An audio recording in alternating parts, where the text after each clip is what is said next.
share. Let the clock unwind. This isn't breaking news, it's breaking the grind. They sell fear by the hour, package rage by the pound. Every screen's got an opinion, every voice trying to sound like they know what's coming, like they've cracked the code. But the loudest ones panic when you step off the road. I've seen cycles repeat, watched them rise, watched them fall. Empires shouting forever right before they stall. So I sip and I watch, let the headlines fight. Truth don't need a megaphone, it waits out the night.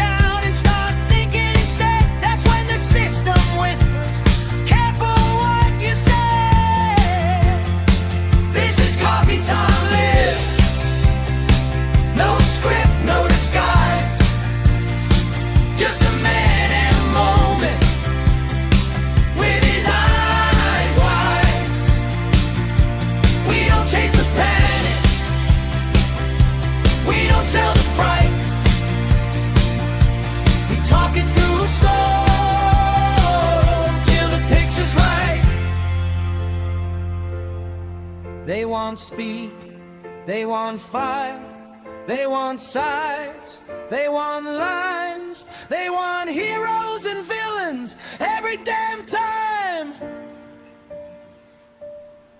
But life ain't a headline, ain't red versus blue. It's quiet decisions people never review.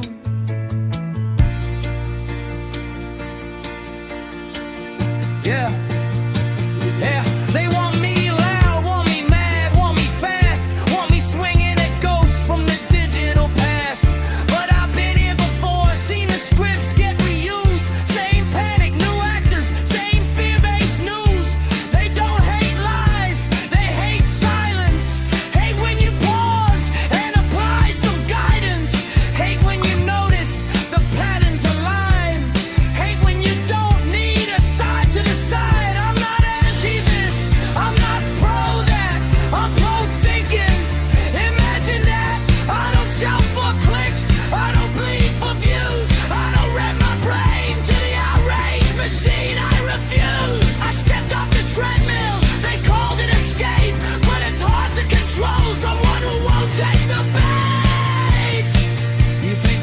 Loud? Nah, freedom's calm. It's knowing when to walk while the others all run. I'm not late to the party, I just left it early. Seen how it ends, same mess, same worry.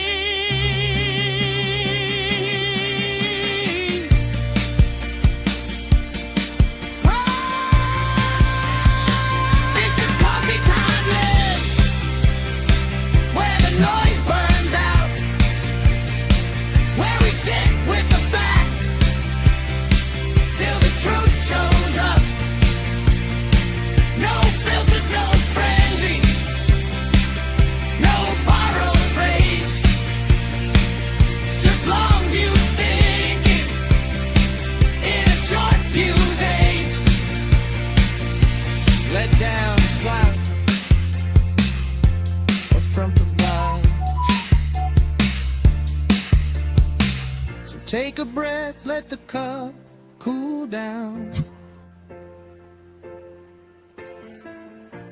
The world will keep spinning without your sound. We'll be right here when the dust don't fly. Coffee on the table, morning in the sky.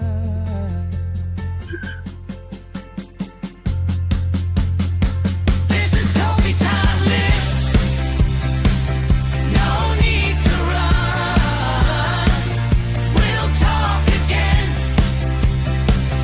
when the day's begun.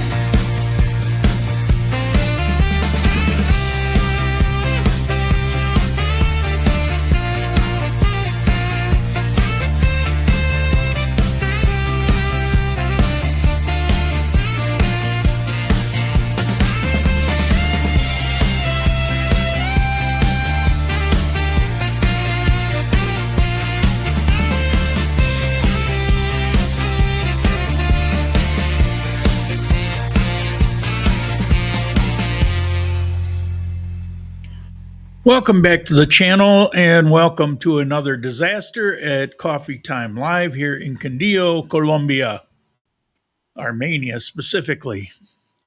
And I'm sorry about the confusion. I had to change the address. Okay, found you. Thank you. NVIDIA, which is the driver for my video card, had a big update. And in the update, it downloaded a new piece of software called NVIDIA Broadcast, or at least new to me. And it came with the driver update. And it had a feature that looked kind of interesting about taking your eyes, and if you look down away from the camera like this, it keeps your eyes looking at the camera. And so I was playing with it, and it's like, oh, it looks kind of weird, but I forgot to turn it off.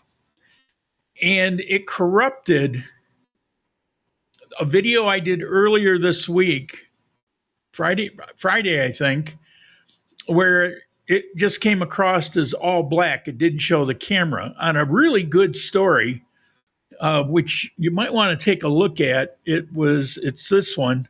I redid it. Sins to Riches. It's awesome story about how the Colombia business got started in Colombia, using people's sins. Anyway, so I thought I had it corrected, but then this morning I noticed the live chat just wasn't showing up like it usually does. And so I asked AI, what's going on? Did Rumble change something? He said, no, it'll come on when you begin. Well, it didn't come on when I began. And as a matter of fact, the video itself was not showing. So I deleted the entire setup this morning, like with 5 minutes to go, and created a new setup. Now, everybody had another address, so some people are going to find their way back here. There were 58 people that I could see were waiting for something that they could not visually see or hear. I could see 58 people, and I had to delete them in order to create this address now, which Olga, you found, and Web Designer, you found, and Papala, the usual people, they can't, they're finding it. But there were a lot of new people that were going to look at this because I'm going to be talking about the election today and some things that occurred that I think are kind of interesting. Some are humorous, some are sad, and I'm going to be talking about that. And so there was probably double the normal group of people before I even began. And then I had to delete them in order to set up this particular location. Byzantine Solution. Great coffee story a few days ago. Well worth finding it. Thank you. I love that story, and I'm not the best storyteller, and I know that, but the story is worth watching. And so it's that thumbnail I showed you right here on this channel. And if you want to take a look at it, it's there. I fulfilled all my chat requirements and everything for Rumble, so that's good. But it's still a good story. So I'm not trying to do some algorithmic thing. I hope people see that story, because I don't think there's much more about that could be Colombian than that story. So anyway, so the main topic today is the election, and it's really stories around the election. Now, I would be happy to specifically talk about the election as far as my opinion on it, where I think we're going to go, why I say that, and some other things about the politics, but I don't want to do it here on Coffee Time Live.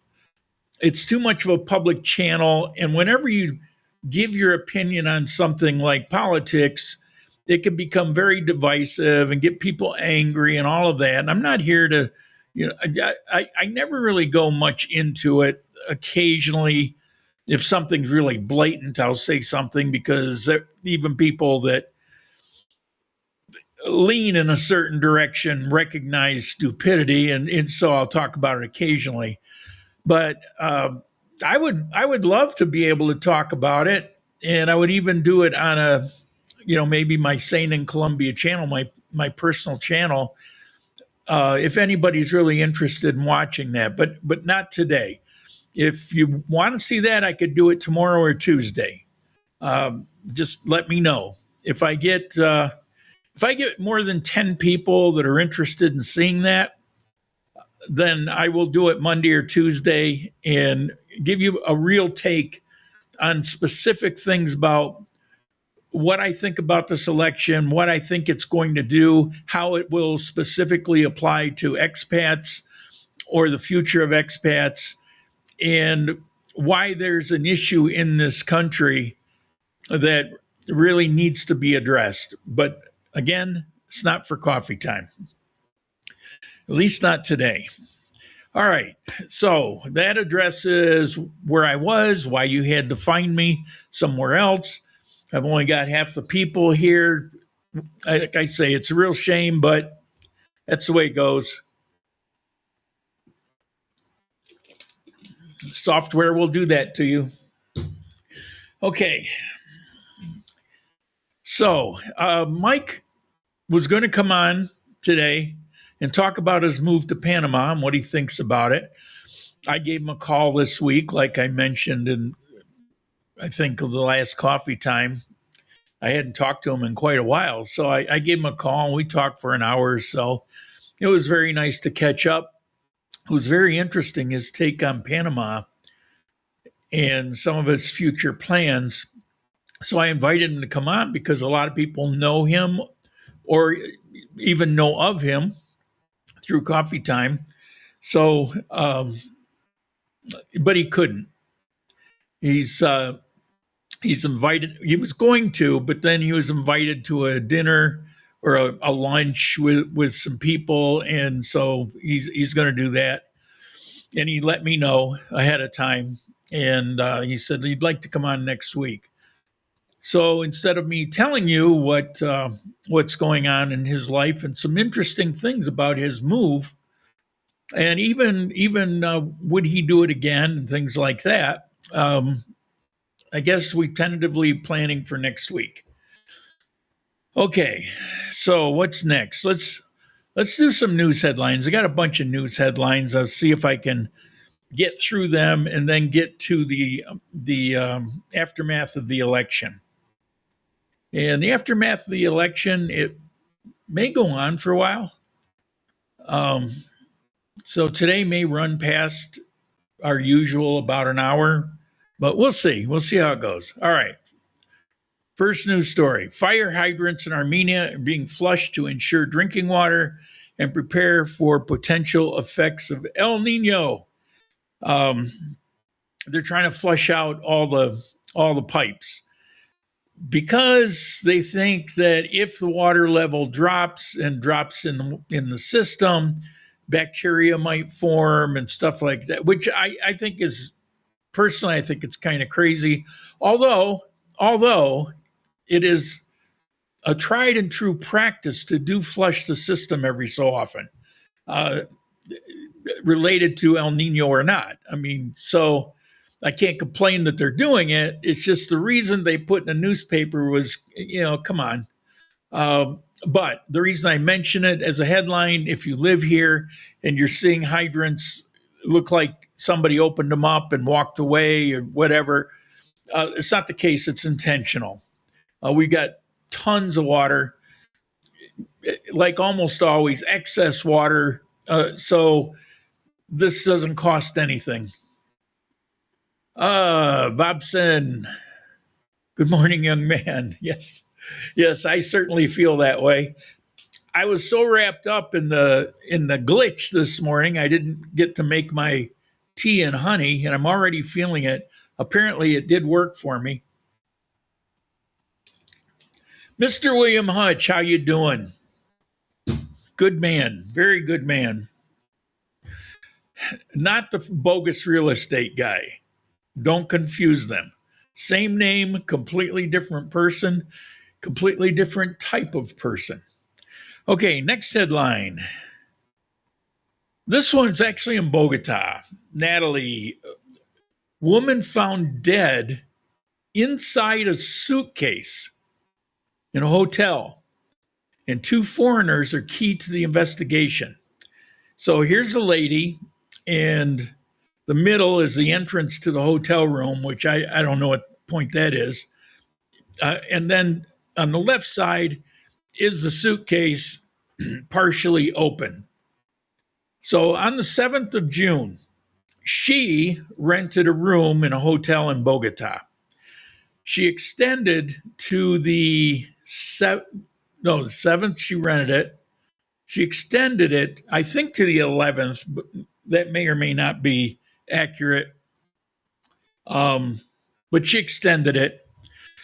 And during that time, after she checked in that same day, an American also went up to see her. And he left on the day that she extended it to. He left. She then re-extended it to the 21st of June. And on one of the days from her re-extension to the re-extension, a British man went up to see her, stayed overnight, left the next day. And then there were a number of days where the people in the hotel, they didn't see her, they couldn't get a hold of her. They called the police. Gwen, good morning from Vancouver. How you doing? Thanks for finding us. So the police went in the room. Actually, I think the hotel people might have. Doesn't matter. Detail, it doesn't really matter.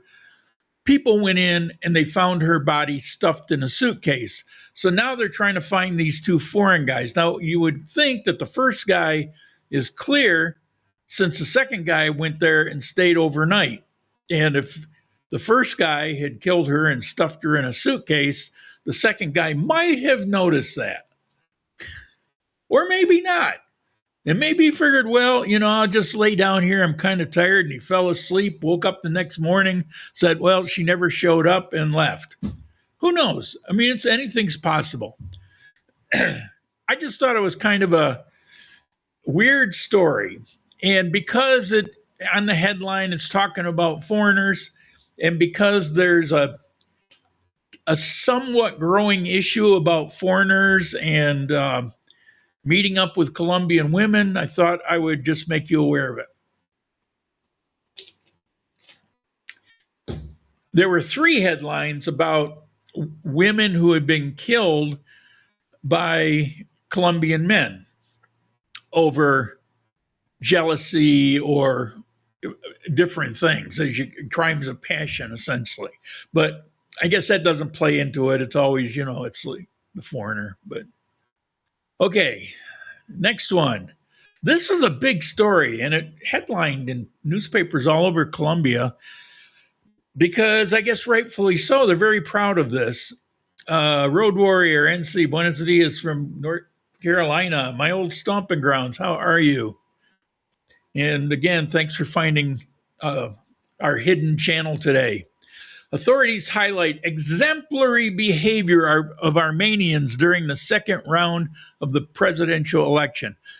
That headline has occurred in a number of places in Colombia, but not all places, and maybe we'll touch on that today. But there were 0 incidences. Well, I shouldn't say that. There was 1 incident in Armenia where somebody was near a polling place and he had one of those megaphone things in his car that was doing a recording, basically prompting on his guy. And you can't be near a polling place and doing anything political, like walking around with a poster or whatever. U.S. has some similar laws. You have to be so many feet away. You can't give out brochures outside of the polling booth or polling operation. And so they have that here. So there was 1 incident where a guy was doing that. Basically, the cops just went over and told him to stop, and he stopped, and that was the end of it. So technically there was an incident, but it was pretty flawless, and that actually applies throughout Condillo. So that, nice. It's nice to know. It's nice to know that they can hold an election, a national election, that nearly 70% of the people eligible to vote voted in, and within 3 hours, they had almost 99% of the vote counted, manually counted. So it was like, I don't remember, 40 million people voted, something like that. Doesn't matter. Tens of millions of people voted, and within 3 hours on a manual ballot count, they had accounted for almost 99%. And the count was done again with international observers, and they found no statistical errors. Like occasionally here or there, somebody slipped up, but there was no pattern of miscounts or anything like that. It was pretty clear. And when they did a recount for verification by people from all over South America, I assume there's probably somebody from Europe too, but other countries, and they observed and found that it was a pretty pristine election. Very impressive. Okay, next one. This isn't political, this is a headline. Facts are facts. National scandal. Audios reveal that Petro government promised to halt bombings and remove officers to favor the Gulf clan. There has been a theory, but it's been a theory with evidence, that when Petro came into office, he had this plan. It was called Total Peace, Total Paz. And he was going to negotiate with all these, the FARC and the Gulf Clan and the ELN. He was going to negotiate with them to basically de-escalate and disband. Now, those groups had fallen to the smallest in history they had been. I believe the FARC in Cauca was actually numbered under 1,000, where at its high point, it was up over 10,000. Don't quote me on these numbers. These are ballpark to give you an idea of the scale. I don't remember the exact numbers. So in other words, it had really been whittled down to not much. However, over the past 4 years, they've grown to something like over 6,000, just as that one example. All the groups have grown in financial ability and in power and in technology, a lot more equipment.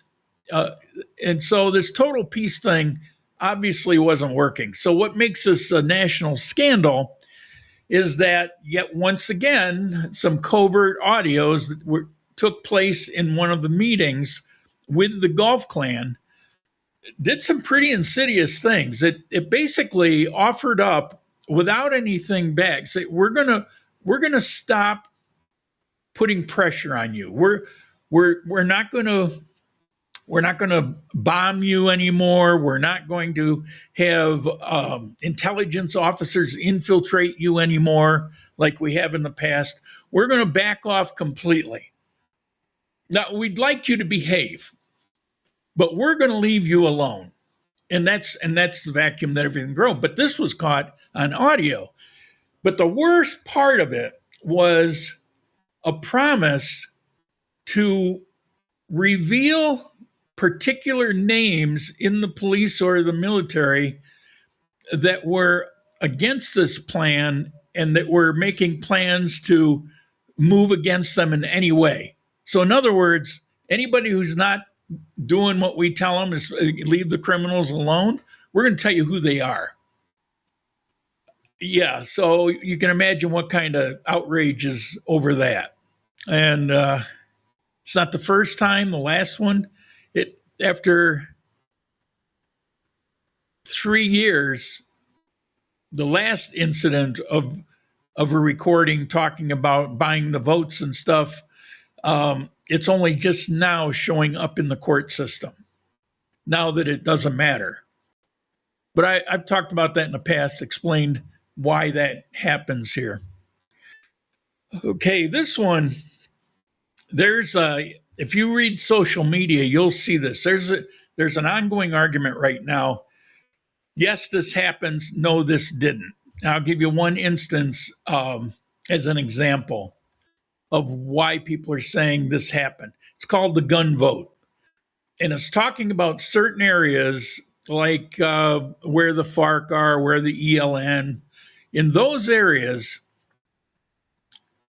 which ironically, the areas where these groups are that I'm going to talk about here in a second is also where the Petro guy Cepeda, he got his votes. They're saying that people were threatened, not at the polling booth, but that these groups would go to threaten them or their family if they did not vote for their candidate, who was Cepeda. This is what it is being claimed. And of course, the Cepeda side say that's not happening. They're making this stuff up. It's absolutely not true. And there's evidence kind of for both, but there is one thing that did occur. I'll give you one example, but this happened in a number of locations. There's a town down in the FARC area that the people there voted 100% for Cepeda. I mean, in that area, that's never happened before. There's always a mixture. Even if there's a majority in one or majority the other, there's always been a mixture. In this case of the votes, it wasn't 99.9%. It was every single vote cast went in one direction. And this is one of the places where this was claimed. Now, I won't tell you whether it's true or not because I honestly don't know. Even though I know people that live there, I didn't get an answer back from either one of the two people that I know that live where this occurred. So maybe I'll hear back from them, or maybe I shouldn't have just asked the question right out, which I did. I sent the question just on its own. So I don't know, but it's a headline. Okay, next headline is we need to get, so you got the newly elected El Tigre, August, he'll be president, and he announced that he wants to get rid of the fee code and put God in the classroom. And of course, this is a big topic of conversation, which is why I'm mentioning it. The fee code is basically, it's the equivalent of the teachers union in the United States. But this teachers union has an overt political arm. They actually have a division that is overtly political.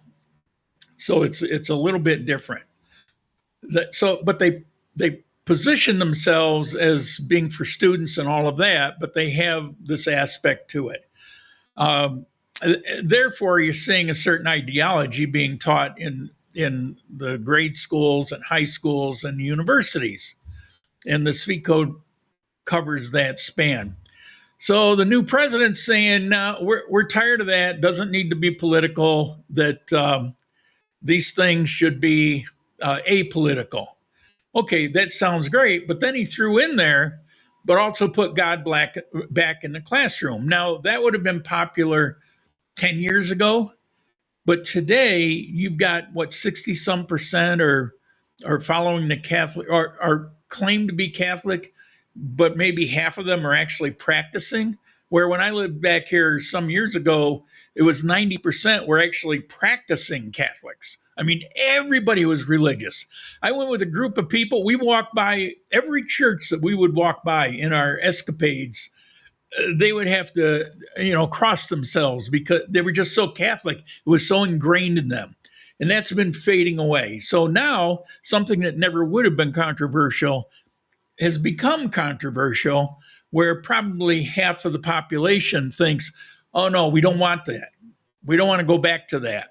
And the other half of the population thinks, yeah, we've been having a lot of moral degradation in this country, and maybe we need to throw these things back the way it was. You know how this stuff goes. enough so it made a this is a big headline. It's a big topic of social media. Okay, so what else have I got here? I'm almost done with the news, and we're going to get to our topic. No new chat. Bunch of people are finally finding us. Thank you. I see the attendance is growing. Once more, I will mention this is a good story. It's not very long. It's only 15, 20 minutes maybe, about how the Colombian coffee business began. And it's very entertaining. I may not be, but the story is really good. I highly recommend you find it and check it out. Okay, what do we got here?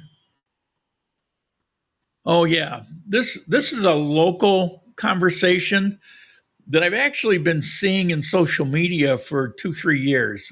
And yes, I've been scouring social media looking for what are people talking about? What are opinions? What's going on? Not just here. Here I look through the rest of Colombia. I'll have AI look for me to see what's the hot topic. What are the top two or three things trending, and would it be of any interest to people living here or planning to move here? And so, yeah, I've been doing that last few months. So here's one that's been a pretty hot topic going back a couple years. As a matter of fact, a couple of my local friends told me this, that they think that homeless people are being taken off the streets in other areas of Colombia and being directed to Armenia.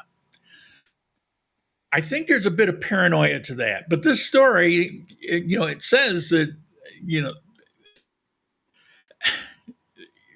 they don't think it's happening, but it could be happening. In other words, there was no conclusion.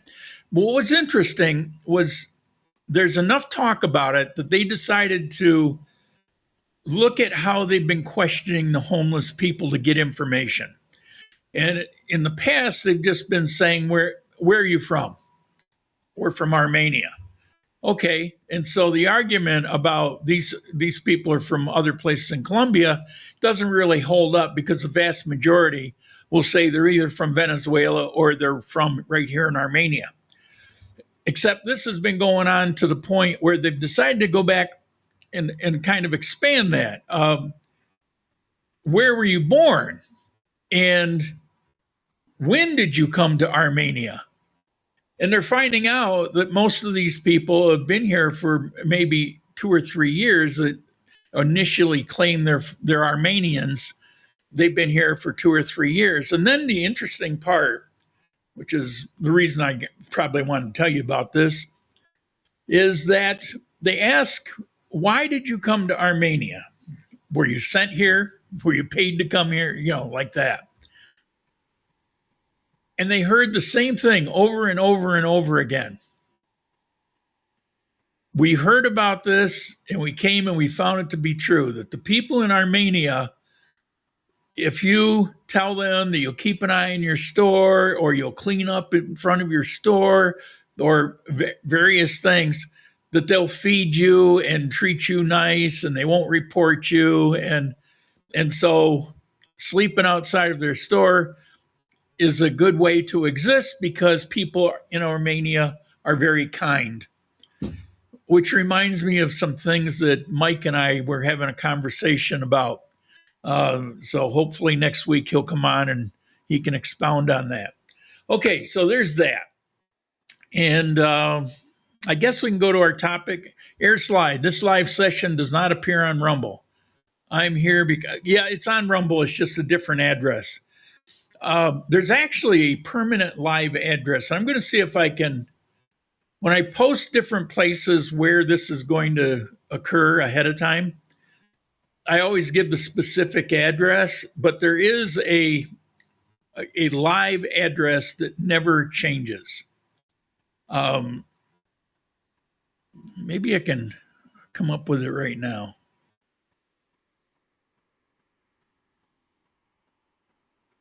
Bear with me here.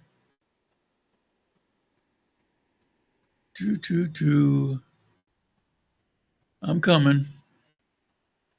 Let's see. Live streaming. Static stream keys.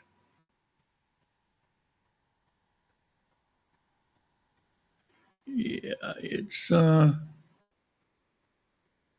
it's under channels and manage channel.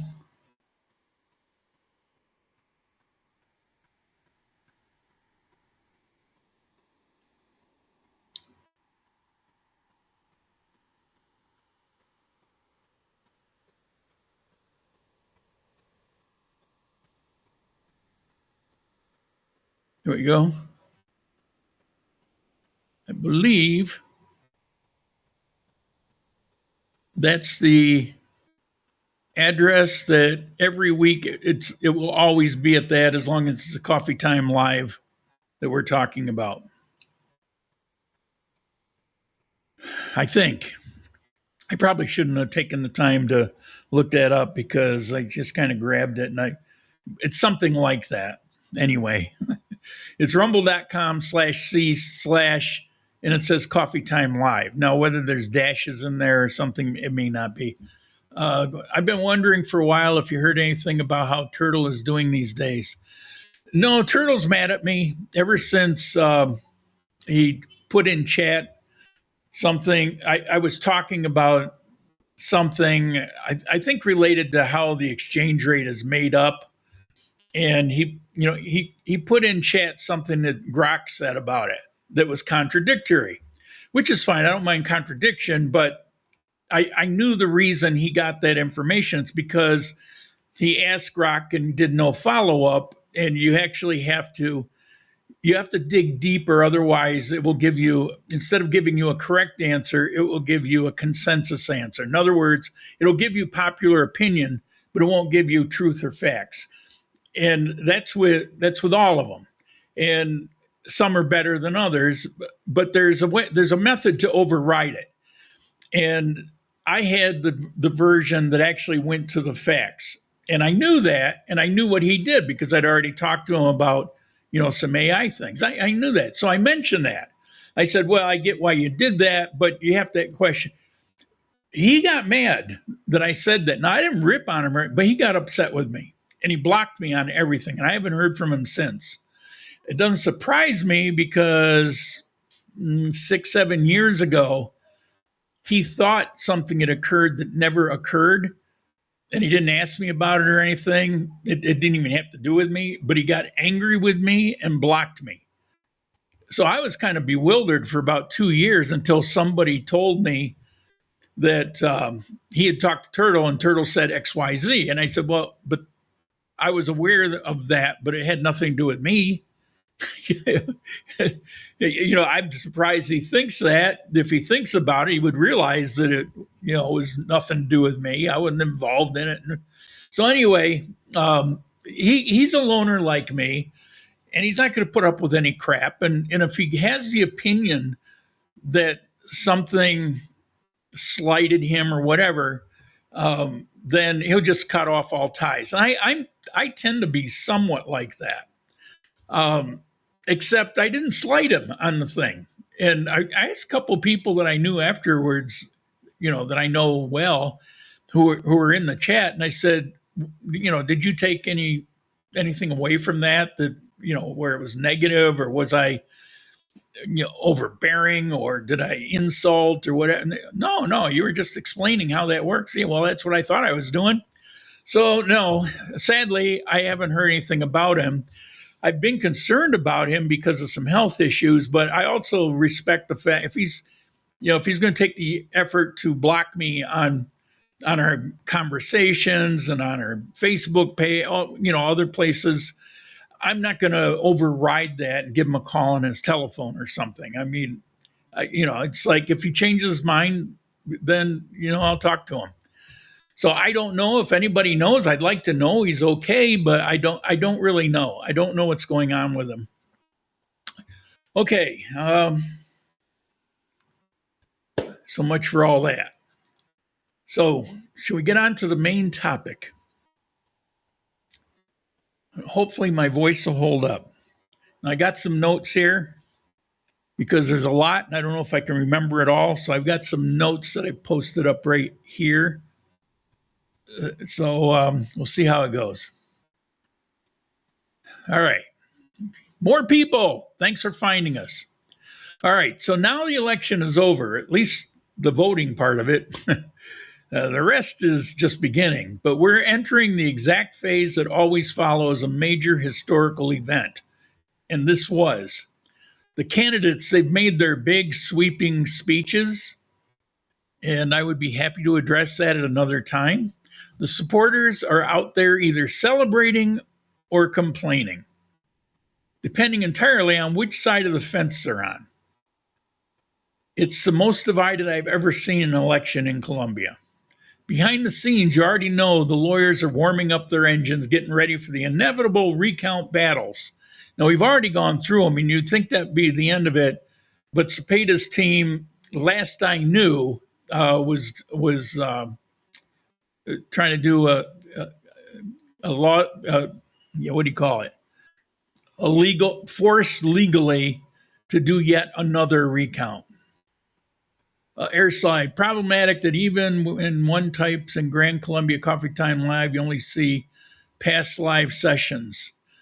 Well, I don't want to go into that now. I hear what you're saying, but not really. There's one that it will only go to whatever is live at the time. And if there's nothing live at the time, it will just go to the general page. But if I go live, it will go to that specific video. Okay, behind the scenes, you already know the lawyers are warming up, as I said. So the mainstream media, well, they're really busy right now trying to convince us that every single political development is the most important thing that's ever happened in human history. They're running with it. So I've been looking through the election coverage really this entire week, and I found myself doing something a little bit different. I was paying less attention to the politicians and the talking heads and a lot more attention to regular people. So I did another dive into social media. Because if you've watched this show for any length of time, you know that's usually where the real interesting stories are anyway. So I'm going to tell you, somebody that I know posted up, and I've known this person on Facebook. I've never met her, but she's on Facebook, and she's always been very supportive, said nice things. I've always seen her various posts, which are always good things that she's involved in and, that kind of thing. However, she put up a post after the election, and I want to read it to you. Now, I'm not going to say who because it doesn't matter. I'm using this because things like this I'm seeing all over the place, and sadly, it's kind of reminiscent of something else. We may have different opinions about books, soccer, I translated this, football, food, but the values are not negotiable. So, family ties, friends, acquaintances, and contacts who voted for that genocidal person are no longer part of my life or my networks because they voted so that people like me would be gutted. So I'm going to focus on art, continuing to share the beautiful things about our country, reflection, perhaps sometimes sadness, but always dignity and hope, knitting and reading and surrounding myself with people who understand that we came to this world to serve. Anybody who voted contrary to the way she thought it should go, she wants gone. She wants out of her life, and she wants to surround herself with only people that agree with her. I just read it to you. This is from her. And she says there are 12 million wonderful people in this divided Colombia. They're my real country. P.S. We're waiting for the results. Now, this is old. This was a day or two after the election. The results are done. It's final. We're waiting for the results. And even if a miracle happens for the good of the country, Those who voted for the far right will never be cured of their evil ways. Now, what do you think of this? This is Colombian. This is a Colombian lady who's born here, spent some time in the US, but she's very active since the election on social media, condemning everyone and very, not factually, but very emotionally talking about things that don't apply. There are people that are saying that genocidal murder squads are going to, as soon as he's president, they're going to be rampant throughout the country, and all kinds of things, craziness. And most of the things that I'm seeing on social media, they're talking about things that were accused in the past, but investigation after investigation, even under Petro, have come up as those things weren't true. They're investigating back the last 25 years to find certain accusations about murder squads and land theft and all kinds of things. And that's been adjudicated in a number of court cases, dozens of court cases, and there was never one found to actually be true. It was a rumor of a rumor of a rumor that there was no basis for it. And so you've got that being dragged into today, into social media, saying that's how we're going to be again. Well, based on all the facts, we never were like that. Now, there's lots of issues here, and there were murder squads, but it wasn't political murder squads that came out of the government. Okay, so enough of that. Let's get back to, I just wanted to give you a sense of what's going on social media. Elections create immense tension. People argue and families disagree, and social media turns into an absolute battlefield. But somehow ordinary people have this incredible, almost magical ability to turn politics into something deeply human. And so I want to talk about that today. Not so much the divide, but some stories that I read that I think deserve to be told. One of my favorite stories that came out of Barranquilla came out Sunday. So picture this. A father takes his young son with him to the polling station. Now he's trying to show him how this is how democracy works. And he's going to, take him along and show him, don't be afraid of this. When you're old enough, come here and do this. So he's being a good dad, basically. But somehow through a series of events that probably seem perfectly logical to the kid manages to take his father's current ID card, his cedula, and drops it into the ballot box. Not a paper ballot, the ID, the national ID card. Now, if you're watching this from outside of Columbia, you're not familiar with how things work here. And it might not sound like a huge disaster to you, but if you've lived here for any length of time, like I just went through, you're probably crying right now because you're already imagining the mountain of paperwork, the bureaucracy you're going to have to go through, the offices that have changed locations in the last week, the lines you're going to have to stand in, the weeks of waiting, fees involved to replace that card.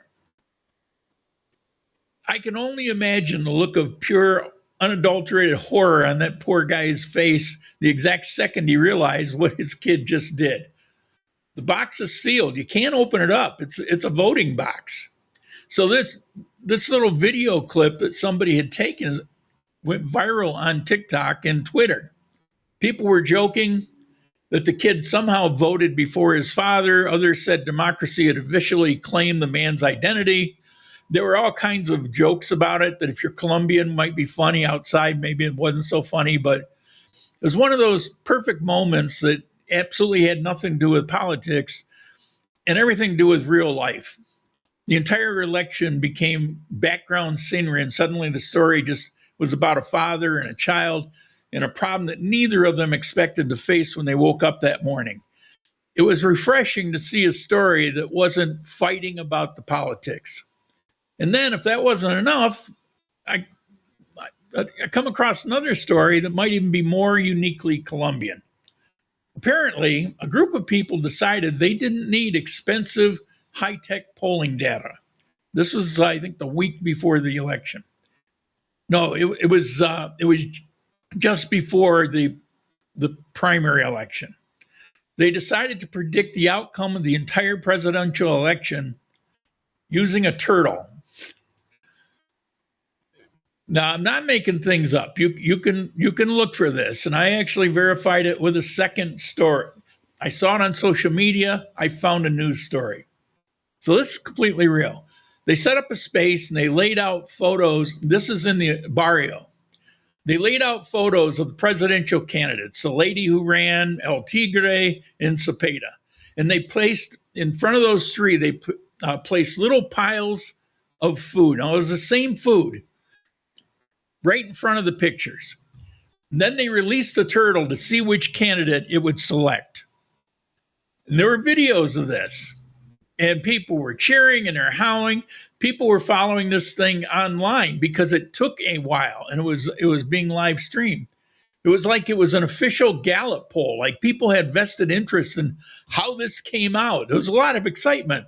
And Turtle wandered around, it stopped, changed direction a few times, taken forever. Everybody watching was confused. But eventually it made its final prediction. The public reaction afterwards, I think, was very interesting. Once the current election numbers started rolling in, people on social media legitimately started debating the turtle's accuracy. Some people were making claims, and it didn't come across as sarcastic, that the turtle was somehow biased. Others were seriously suggesting that the reptile had a bright future in political consulting. Now, considering the current track record of some of the human pollsters, I'm not entirely sure that the turtle would be a downgrade. But the odd things that I saw didn't stop with the turtle. I'll get to the chats when this is over, and we can have some conversation about this. I just didn't want coffee time topic to be more. I wanted to be specific. So anyway, this election cycle gave us a candidate who took political theater to an entirely new dimension. Now, there was a woman named Sandra McCollins, Colombian, named McCollins. When she went to legally register her campaign at the registry office, where I went recently, I told you about it, she decided traditional business attire was boring. She's registering to be a candidate. Instead, she showed up completely dressed in a full body hacker outfit. You know, the Guy Fawkes anonymous mask and the trench coat. Basically, she went in like that. Picture that. Here she is in line in her anonymous mask, Guy Fawkes mask. I don't know. What do you call it? Do you know what I'm talking about? Standing in line to register as a candidate in this government building. Serious officials standing around with their clipboards. I guess you'd have to go there. I mean, I just saw this, so the story kind of hit home. It was like she's a living, breathing internet meme standing in line to sign official documents. It was bizarre and completely stole the internet's attention for 24 hours. There was a lot of talk about this. If you don't watch Colombian social media, it can be very entertaining, especially if you don't have an axe to grind. Now, I don't know if she even got any votes, but she got washed away with the tide. And then you got some legal dramas that I guess we'll call it the Battle of the Jersey. Now, this was a legally real high stakes controversy that reached a fever pitch right before the Sunday election. There was an attorney that actually went through the trouble of filing a formal lawsuit to legally ban the El Tigre candidate from wearing the official bright yellow Colombian national football team jersey. You see, all of June, and maybe prior, but all of June, you never saw him, be it on the internet, in a video, on the news, without his wearing that yellow Colombian football jersey. Well, that's not unusual. That's gone on for years. And if you've been around a few elections here, you've always seen it. Well, right now, they're actually in the World Cup. And so you'd be crazy to be a politician and not wear the Colombian jersey, right? But he got sued over it. The claim was he was weaponizing national pride. Well, yeah. So anyway, this triggered this massive, very funny back and forth online. I mean, the opponents quickly jumped on there demanding that Cepeda be dressed 24 hours in the jersey, and the other team is saying, well, Cepeda should be banned also. And it was all kinds of things that went back and forth with people chiming in. Quite funny. I probably should have written some of them down.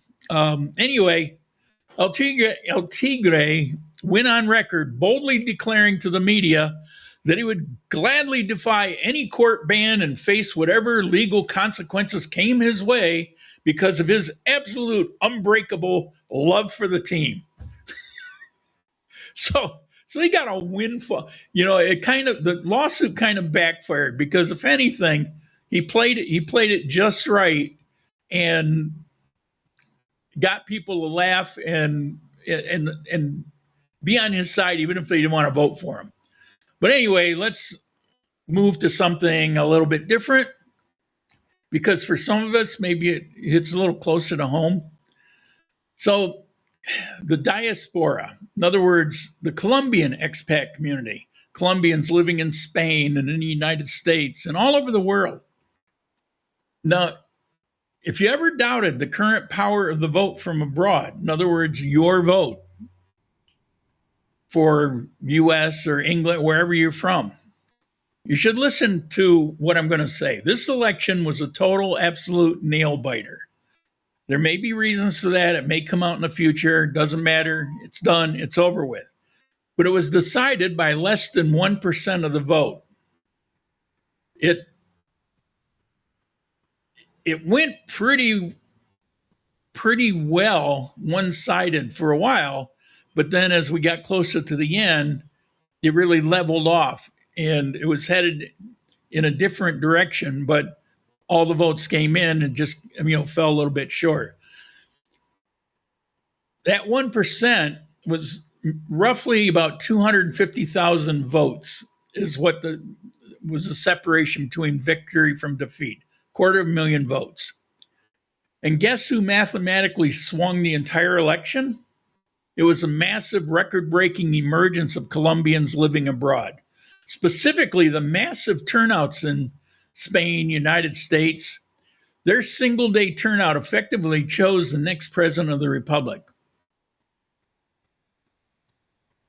Was something, I believe it was something like 92% voted. Now, it's like almost everybody. So I mentioned that, and I read that thing that was talking about disowning family, basically your community if you disagree. And one major thing I've noticed in this country is that Colombians of different generations see politics through different eyes. And honestly, if you stop and think about it, it shouldn't surprise anyone. A person who's 60 years old in Colombia today remembers a country that younger voters have never experienced. I've talked on this channel about when I lived here 20 plus years ago, how things were, what people's attitudes were then.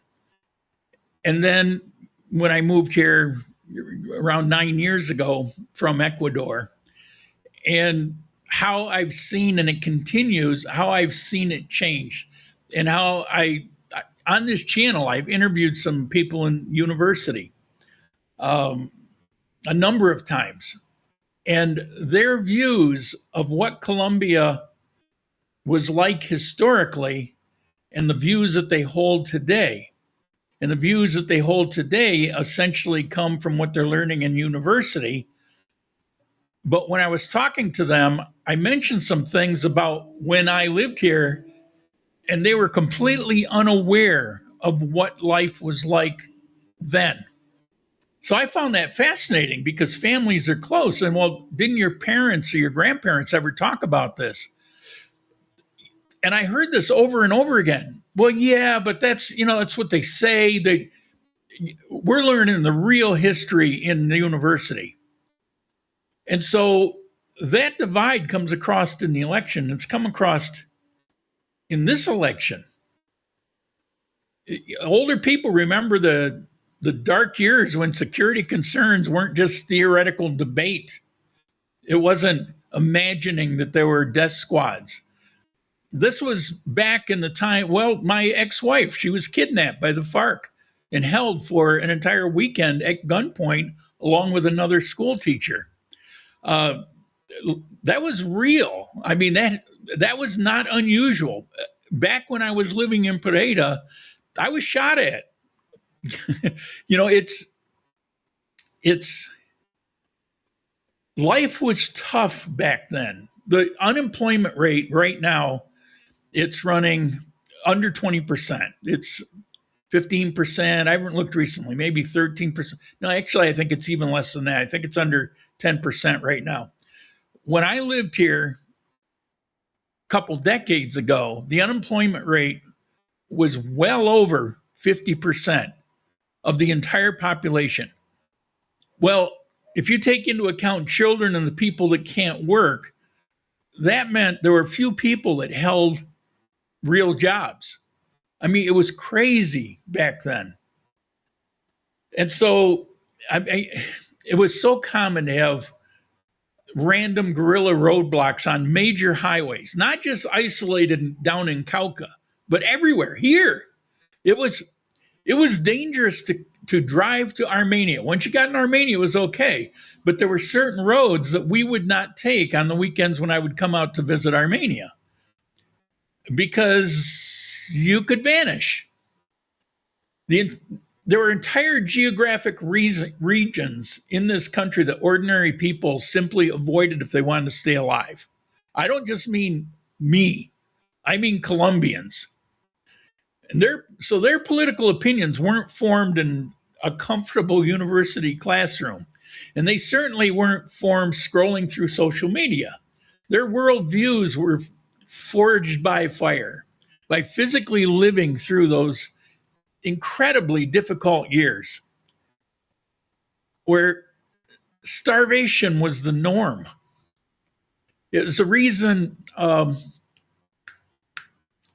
chocolate drink, Milo, it's how that came about. They went to Nesquik and asked if they could make a drink that would fortify with vitamins. That's what Milo is. It came because people were dying of starvation, and they needed something cheap and easy to at least give them the vitamins that they needed to have. Anyway, on the other side of it, a younger Colombian who grew up in a completely different country with a completely different economy. Now, I'm not criticizing the young people. I mean, it's just reality. This is a fact. So if you're 25 years old, you may be even 30 years old today, your lived experience of Colombia is naturally going to be entirely different from someone who remembers the worst years of that conflict firsthand. And as a direct result of that, the questions the youth are asking today are fundamentally different. In some ways, more applicable, more current to what today is. But sadly, they don't have the past to ground them.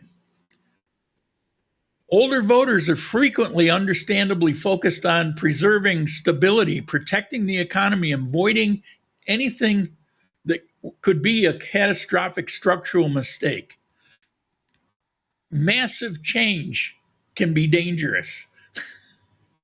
And they've already seen their country make these suicidal decisions in the past.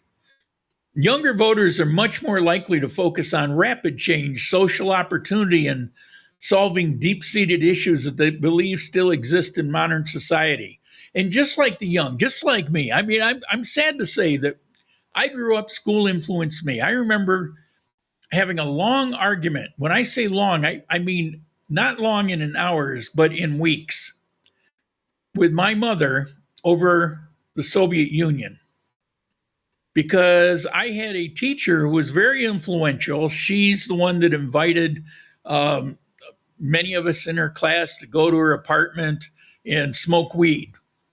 Now, I didn't smoke weed then, but my first time wasn't far away from that. And she was, she'd play Bob Dylan and you get the picture. She was a hippie. And she told us constantly about how the Soviet Union, how they came to be, and it was always the utopian side of it.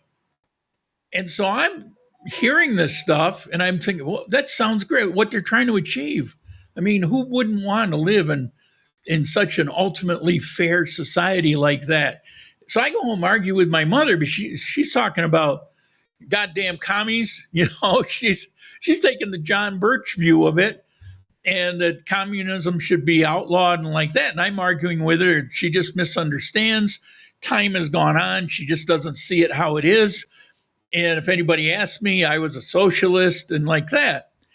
And then, life takes over and you quit arguing about politics and you just sort of in the background. And then, I go through the socialism thing, then realize, well, that was really stupid. And so I became independent, a libertarian actually for a while. And then I thought I might be a Republican, but Republicans are as bad as Democrats, so the hell with them. And I realized that I have conservative attitudes. Actually, the way I see things are kind of a mixture, mostly conservative, but a mixture of a lot of different things. And a lot of things to my life aren't even important. So, that's just how it goes. You go through this evolution, and that's what I've been seeing here in Columbia. And here you've got people that their views are largely being shaped by school and the university. When you break it down, neither side is crazy and neither side is necessarily, this is the key, they're not necessarily acting in bad faith or trying to ruin the country. They're simply starting from two completely different historical experiences. And naturally, they're arriving at different conclusions. I suspect there's a lot of family dinners over these past weekends where those generational differences were on fire at the dining room table. But out of all the stories I followed on Sunday, the one that interested me the most was the ones that carried some reality. I struggle for the right word sometimes because I read something, I have a certain feeling, maybe I'm not good at expressing emotions, but it might be driven by some emotion. It was what happened in places like Cauca. Now, most of the coffee region experienced Election Day as a pretty normal, peaceful Sunday. As I said, it made all the headlines, like many places within Columbia, about how awesome the election went.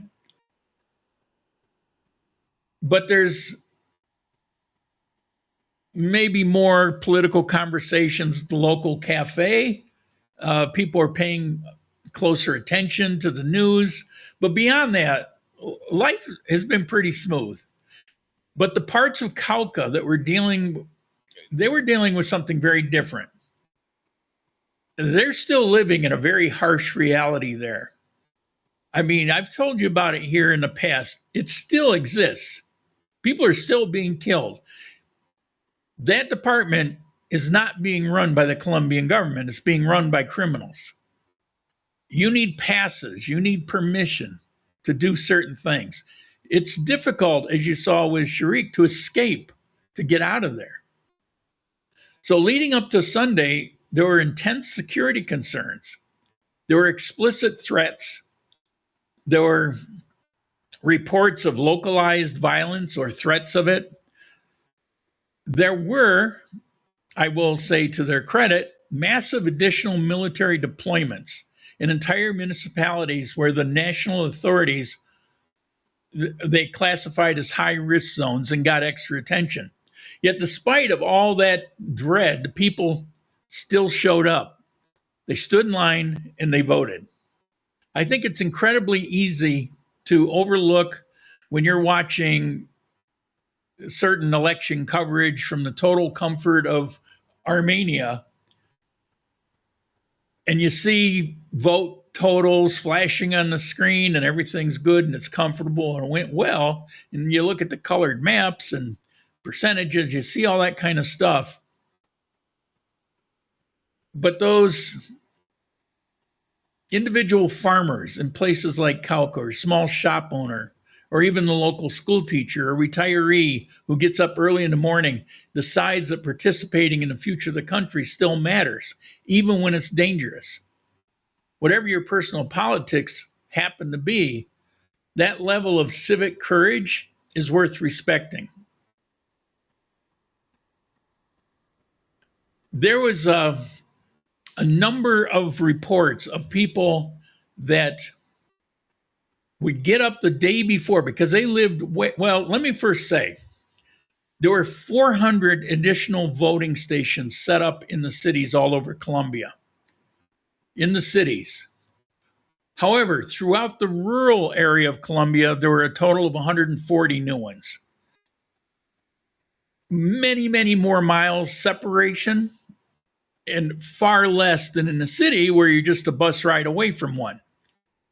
So while they added, you still have increased population, but you added, it was still very difficult for rural people in many areas to get to vote. And there was, so I'll give you one story that was repeated many times in a similar way. Get a farmer, he's going to go vote. But there's no buses running by his house. There's no taxis. He has no way to get there. Maybe he's got a burro he's going to ride. Most likely he's going to go on foot. And he's going to walk until he gets to the place where he can pick up a bus. And then he's going to ride the bus. And for many people, it was up to an 8-hour trek to get to a poll. Well, you can't leave in the morning, get to the poll by 6 o'clock when it closes, right? So they would go the night before. Now, these are people that very often they're living on their own economy, eating their own food, but they don't have money. They're going through this, getting a place to stay overnight so that they can be there to vote the next morning. And then they go through the whole thing and get back home that night. Giving up 2 days, not working the farm, not drawing water, not picking food, going through all this with expenditures that they really can't afford just to get to vote. You forget about those things until you see that those things still happen. There's a massive rural geography in Colombia, and the vote turnout was just as high as it was in the city. Millions of what they call here peasants had to absorb the total structural delays and travel far out of their way just to get to see a ballot box. These are real people. So, I don't know. It was striking to me. It was kind of touching to me. It invoked certain emotions. like I say, I can't really express that here because I'm not the best at emotions, but we'll say it was heartfelt. So, do I have anything else on there? Let me look at my note here. Bear with me. I think I covered it all. I got wandered away from my own notes. All right, I think that's it. So, as you see, if you see social media, conversation, a lot of things. By the way, I wrote to that lady and I asked her, "You're Colombian. Why on earth would you express hate towards your family? It's all we got at the end of the road." It's like, talk to them about your viewpoint.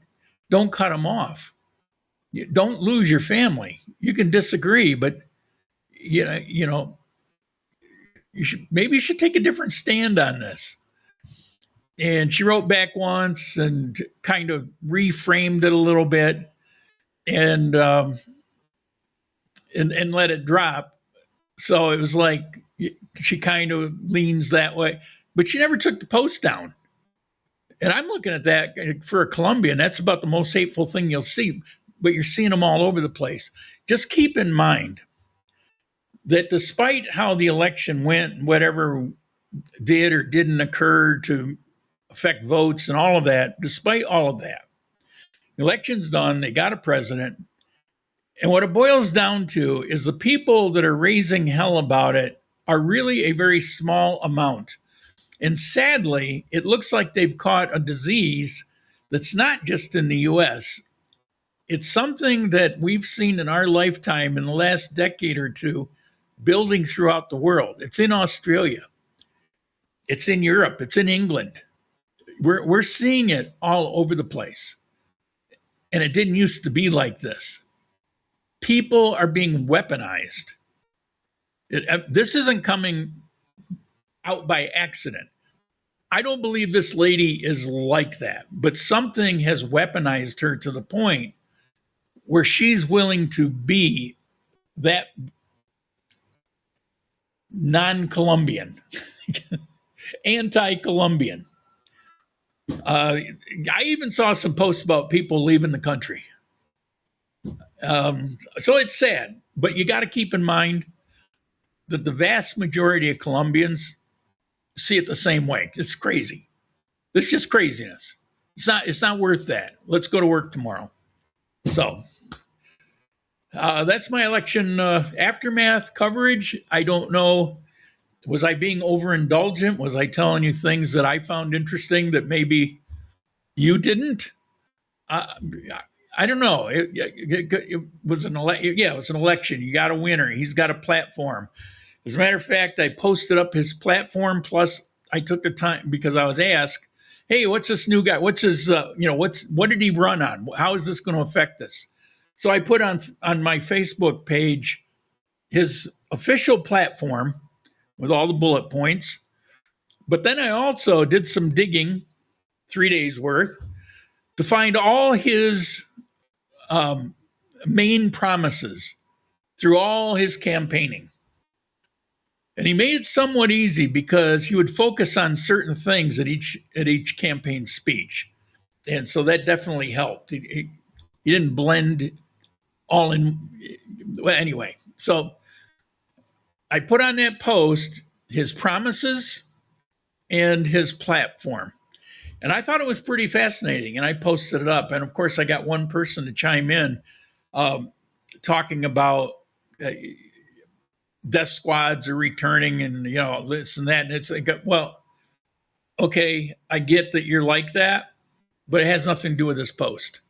It's nothing at all. There was nothing about opinion. It was simply the fact of what he said. So, yeah, we just when we thought we got away from it. Let's see. What do we got here? Let me get to the chats.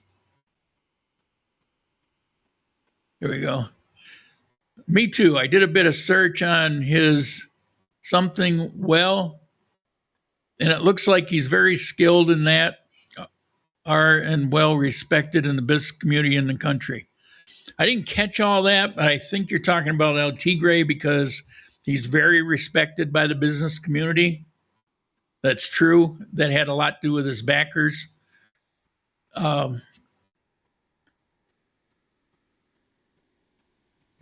There's a similarity here. The what you would call the left side, Cepeda, Petro, they always appeal to mostly the poor or even lower middle class and talk about how they're being treated so poorly, and they promise free this and free that.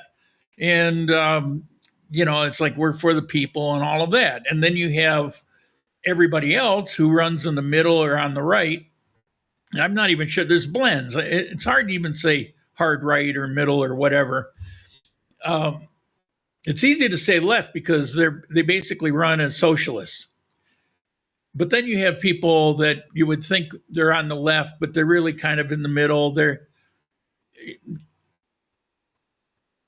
And I guess they're saying El Tigre is hard right because his view on crime is similar to Bukele. He thinks there should be maximum security prisons for hardcore murderers and rapists and drug dealers. He thinks it should be like Bukele. In other words, no tolerance for organized crime at all whatsoever.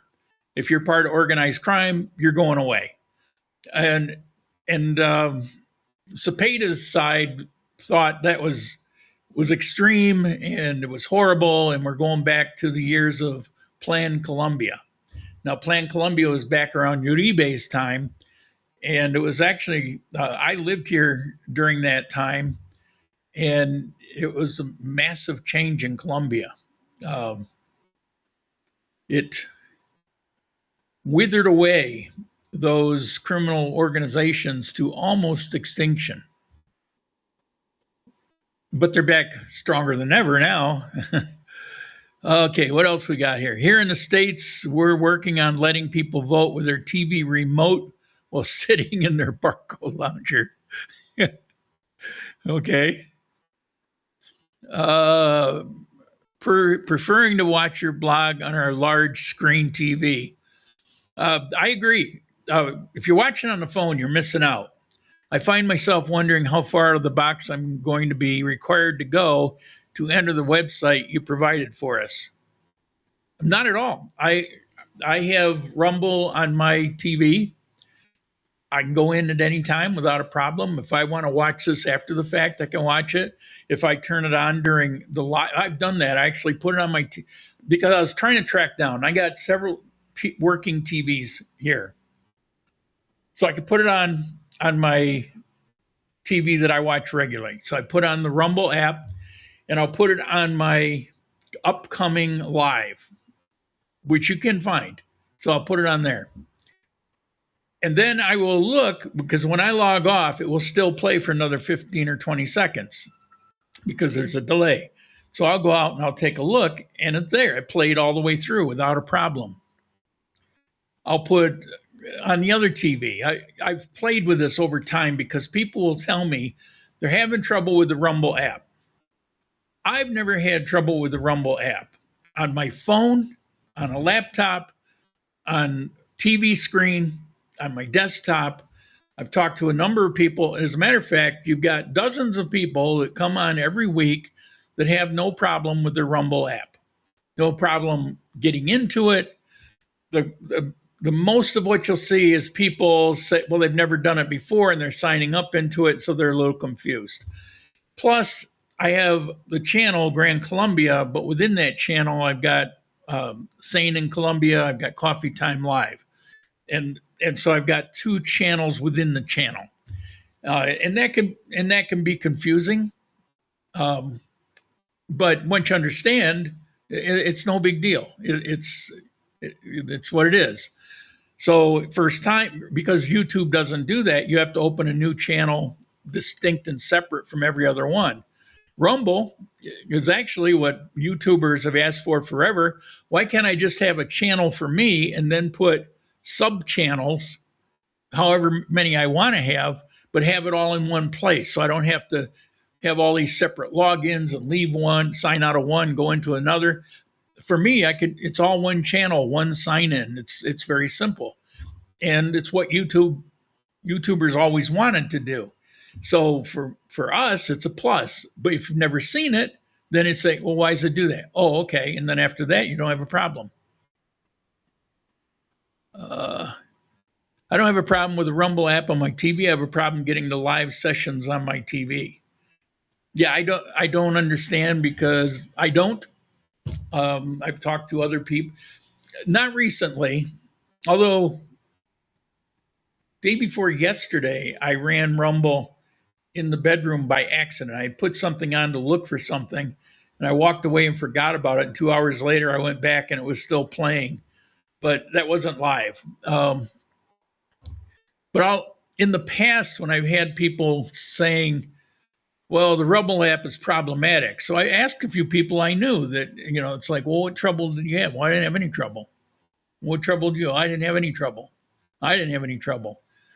And then the few that I actually communicated with that had trouble, by the time they had it resolved, it turned out it had nothing to do with the app. There were other aspects to it. But I'm not switching back to Rumble. I'm here. To YouTube, I mean. I'm here. It's on Rumble. It's the main thing. I do, at the same time, live stream over to my old channel on YouTube for personal reasons. I wouldn't count on it. And as a matter of fact, you miss out on certain things if you go there. I think I only have one or two people that ever watch it. I can see them. And there's only a couple people that ever use the old YouTube app anyway. They shouldn't because they miss out on certain things. All right. I think, are we done with the election? We talked about the YouTube app, but not many people interested in the election. I'm kind of over it myself. I just found certain attitudes interesting. All right, last call. We did run over. I suspected we might run over. Let's see. Again, sorry about what happened. NVIDIA, when I had a driver update from my video card, which I have to do or things stop working. When I did that, it downloaded this new software called NVIDIA Broadcast. New to me. I may have been there in the past, but this is the first time it actually just downloaded it. And so it comes up on my screen and I'm taking a look at it. It has all these cool features that I'm really not interested in. If you're a gamer or something, it might be very useful. But I had a couple features that I found that were interesting. One was about lighting, which actually worked very good, but this is good enough. And the other was about my eyes. So if I look down at my notes, my eyes still look at the camera. So, well, that would be cool. So I was looking at it, playing with it, and then I left. I forgot to turn it off. And that created a problem. Now I could spend time to find where it glitched with other things on my computer, but I'm not going to because I didn't need that. It wasn't necessary. I was just curious. And so now I've just taken it off my computer and it's done. But today it actually caused a problem with this live stream that I set up for today that manifested itself by blocking the live chat. And so I was told that when I go live, the chat probably would appear. Well, it not only didn't appear, but the live stream was not actually showing. It just wasn't there. So I had to delete this live stream, the previous one, and set this one up like in 5 minutes and then go live. That's why we're a few minutes late getting started today. So, and those of you who've been here, you knew that, but a lot of people showed up after just wanted to let them know that are still here. And thank you for hanging in there with me. So I'm done with it. If you want a biased, historic, and what I believe to be factual take on the election, if I get more than 10 people that ask me, I will do it tomorrow or Tuesday. And then after I do it as a live stream, I'll probably put it to private status where nobody can see it again. But there's some people that have interest in that. I'm willing to do it, just not here. And if you think today I went into it, actually I didn't. Actually I didn't. Today was very factual.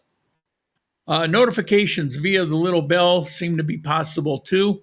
That's true. Below the video, like similar to YouTube, you can choose your poison, what you want to have. Let's see. Hold on here. Let me look at one. Okay, you've got the bell, which has choices. No notification. The bell is instant notification. The next one is daily notifying. Anything that I put up to that time in that day, it will show up, which I don't understand. There's a weekly notification. So notification matters. The next one is tip. The next one is thumbs up and thumbs down. I would appreciate any sort of thumbs up you have. I'll even take a thumbs down if you really hate what I did. I prefer that in the comments. Repost would be awesome. If you like that story, that how coffee started, if you also find that story interesting, you might want to repost it to people you know. Then the comments, not these live comments, but the comments below the video that are there forever. These live go away. Share. If you click on it, it comes up. WhatsApp, X, Facebook, like that. Save, embed. Those things don't really matter to anyone. One last thing I want to mention. Let me, as long as we're off track and talking about the channel, I want to show you something here. All right, let me get to, let's see, screen share, window.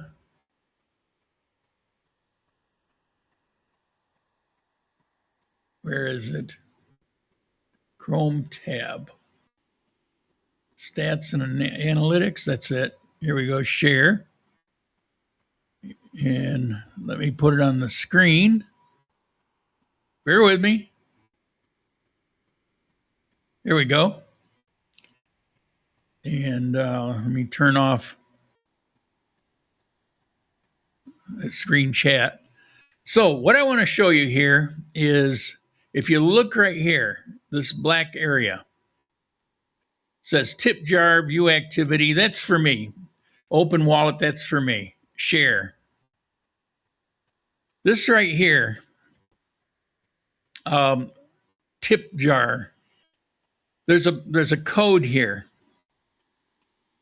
and there's a link to share it and all that. But this QR code, what this is a dollar and Bitcoin. It's a wallet. So in the past, I've never bothered to get into it. I've had many people ask me about it. I want to tip you, but I want to do it with Bitcoin. Well, I don't really have the desire or the ability to go through and open up Bitcoin wallets and then work out how I'm going to exchange it and all that kind of stuff. It's just too much. Thanks, but this is the first one I've run into where the Bitcoin will go in and then I can convert it and withdraw it via PayPal or bank or whatever. However I do it, I can actually pull it out in dollars. So that's pretty cool. Why am I telling you? No, I'm not shilling for donations. I'm telling you because I've had so many people ask me about it, and I've never had a way to actually do that in the past. And now it's built into Rumble, which is very cool. Okay, so people fading away. I appreciate those that are hanging in here. I think I'm out of things to say. Last call in the chat, and then we're going to end it for today. My voice mostly held up, which is pretty awesome. Maybe things are getting better. Okay, nothing on the chat. I say last call and then I wait because there is that delay built in. It's never the same. Sometimes like 5 seconds, sometimes up to 30 seconds. Okay, that's it. I will see you Monday and Tuesday if I get over 10 requests. Otherwise, I will probably see you, well, definitely see you next Sunday.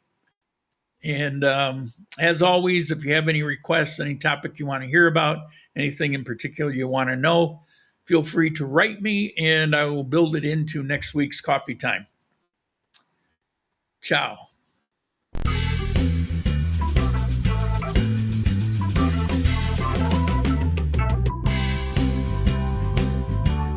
Okay.